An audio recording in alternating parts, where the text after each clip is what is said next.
Hi, and welcome to an Apple a Day with Dr. Amanda. I'm so glad you're here.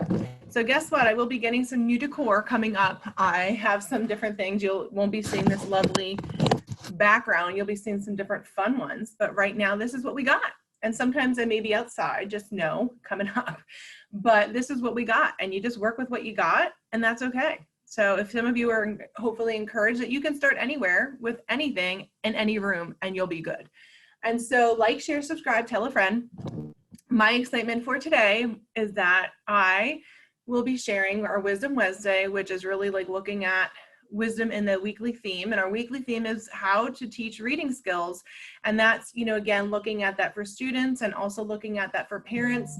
And so we have Dr. Emily Sharp and we also have Natalie Heller, and they both have knowledge of reading.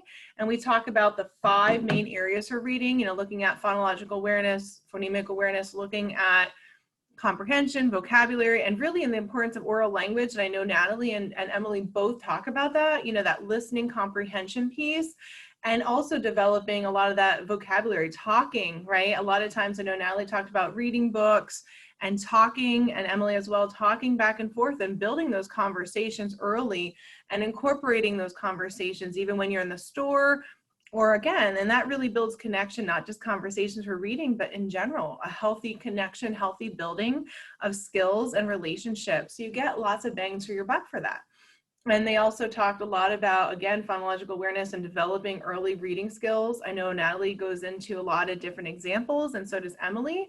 And they talk about different resources for parents. And again, the importance of that oral language. And so it's very exciting. And again, for reading, we do have a lot of kids that may struggle. They don't understand the code, and really having those sounds, having early literacy, sounding out words, because again, when we start, we don't have print to speech. So we talk before we write, we talk before we read.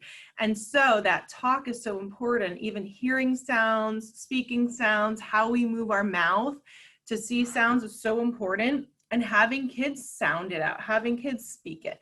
And then kids who, again, may have different needs, how do we make sure we have them access that and hear the sounds and hear those words? And those are also very important and such a critical piece of literacy. And so a lot of times we don't talk a lot about it, but explicit instruction for reading is important. I always say explicit reading instruction and learning mastery of how to teach reading, because it can be complex, but also there's some simplicity with it. What's important is that we have training. I always think of it as, even as a doctor, right? Doctors going to surgery, having practice, having learned the techniques, and the same for reading. There are certain things that when you're teaching kids who need to learn that code of reading, right? Learning, okay, sounds are mapped to different letters and I can see them, and that's later, right? And understanding those principles, and that I can blend sounds like at together to make cat, and it's not just one sound or one phoneme, right? Kids start to hear that, and when you don't have that, there's those principles that are missing. So teaching that and helping those instructions and doing all that blending and segmenting is important, and again, developing those skills. And those are things that are important, but having kids engaged in that is so important, right? We want kids to have that engagement, to practice those skills. So again, those are just some quick tips. I know that the ladies did a great job of talking about reading. And on Focus Friday, which is the last day of my week, I will take some of their big golden nuggets that they talk about and just relate that, and also talk about resources. But again, for some of you who are looking, Really Great Reading has some great resources.